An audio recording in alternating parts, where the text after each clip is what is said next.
You've probably heard of microplastics in water, but what about in the air you breathe? Microplastics are bits smaller than a sesame seed, and some are as tiny as a cell. These particles become airborne when everyday plastics break down through laundering synthetic clothes, the natural breakdown of synthetic materials in your home furnishings, and even vacuuming. These tiny plastic fragments are floating around your home right now. While not all the risks are fully understood, early research links them to increased inflammation, respiratory and cardiovascular issues, reproductive and immune problems, Alzheimer's, and cancer, among other potential issues. In this video, you'll discover practical ways to filter microplastics out of your indoor air so you can breathe easier and protect your health without spending a fortune.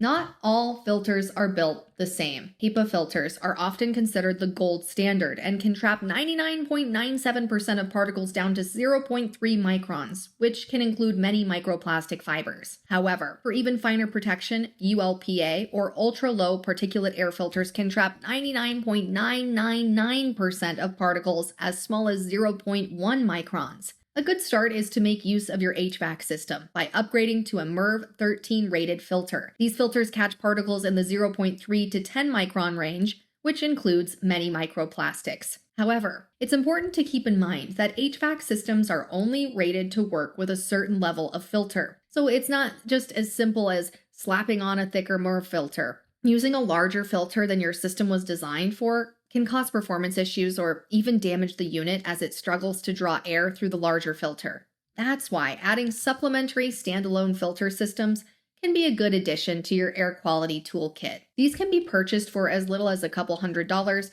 and placed throughout your home. While shopping for an air purifier, be wary of reviews that are just looking for a referral commission, especially if they haven't actually tested the units. There are Reddit communities dedicated to air purifiers, which can be a good source of less biased information. Filters work best when combined with smart habits. Switching from synthetic to natural fabrics like cotton or wool reduces indoor shedding. Vacuuming frequently with a HEPA filter vacuum helps trap fibers rather than blowing them around your home. Even putting synthetic clothing in your clothes dryer can release more microplastic particles in the air. So air dry clothes where possible. And skip synthetic dryer sheets, which can also release microplastics. Let's get into ventilation and humidity control. Letting fresh air in may feel good, but it can also bring in outdoor pollutants, especially if you live in an urban area or near major roadways. And air filters and air purifiers tend to work best when windows remain closed. Maintaining moderate humidity between 35 and 45% can help reduce dust somewhat. Excessively dry air can degrade materials and increase microplastic containing dust.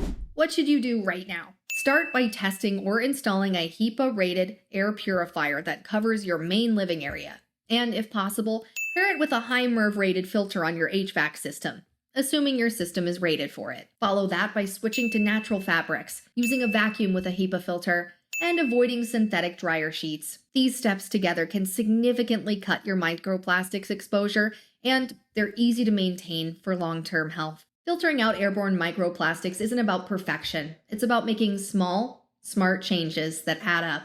Clean air, sustainable choices, and good habits can make your home a healthier space for everyone. Check out more buying guides, real customer reviews, and interactive tools and cost calculators at FurnacePrices.ca. And if you found this video useful or interesting, don't forget to hit like and subscribe for more.